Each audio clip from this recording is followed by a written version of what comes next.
Hello and welcome to Lavneesh sir की class.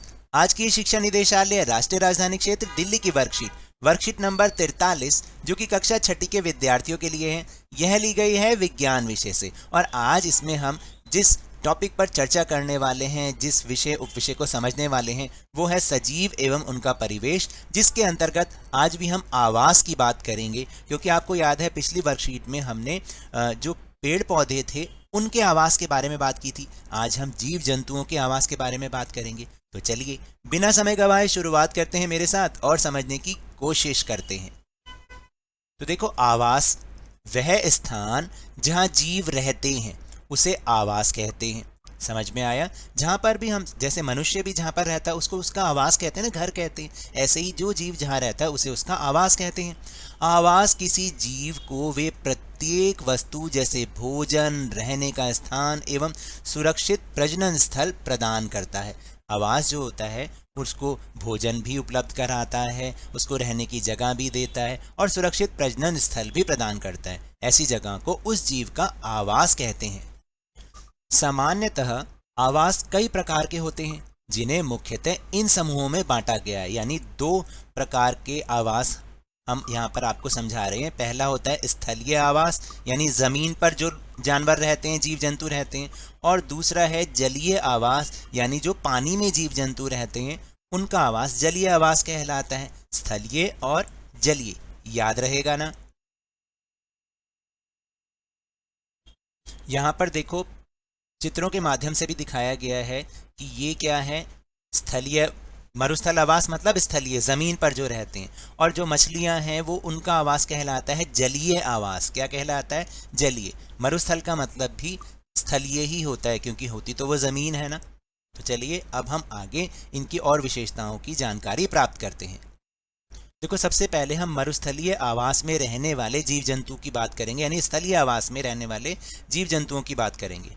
जैसे छोटे जानवर यहाँ पर क्या होते हैं, मरुस्थलीय आवास में दिन के समय रेत में गहरे गड्ढे में रहते हैं। क्यों?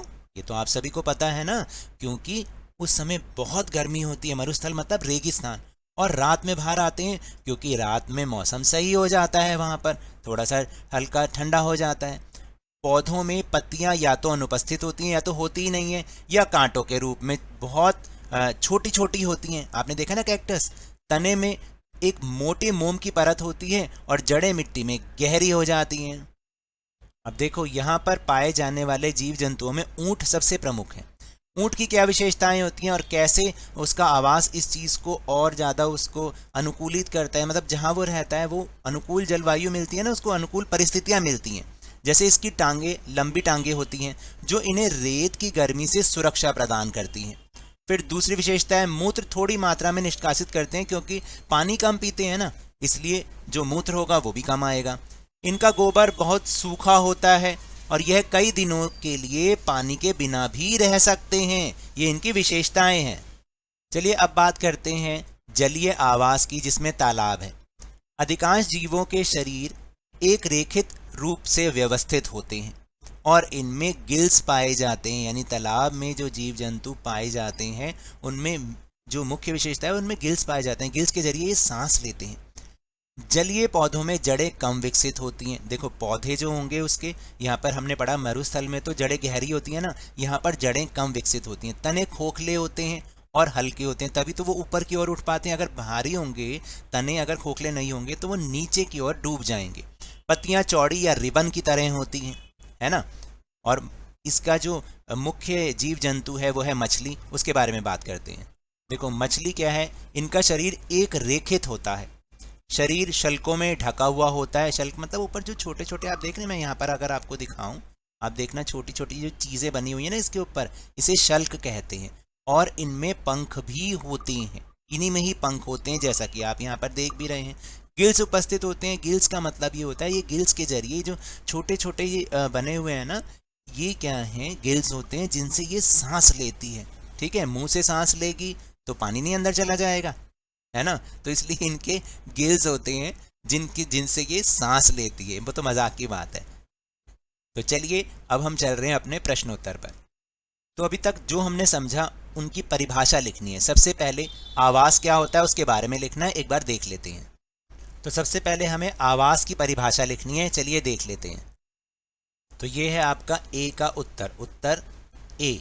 ठीक है, आवास वह स्थान जहां जीव रहते हैं उसे आवास कहते हैं। आवास किसी जीव को वे प्रत्येक वस्तु जैसे भोजन, रहने का स्थान, सुरक्षित प्रजनन स्थल प्रदान करता है, यही लिखना है आपको। देखो उसके बाद है जैव कारक, ऐसे समस्त कारक जो कि सीधे जीवों की क्रियाओं पर निर्भर करते हैं जैव कारक कहलाते हैं। और सी है अजैव कारक, पर्यावरण को प्रभावित करने वाले जैवेतर भी बोलते हैं और इनको हम अजैव भी कहते हैं, अजैव कारक कहलाते हैं।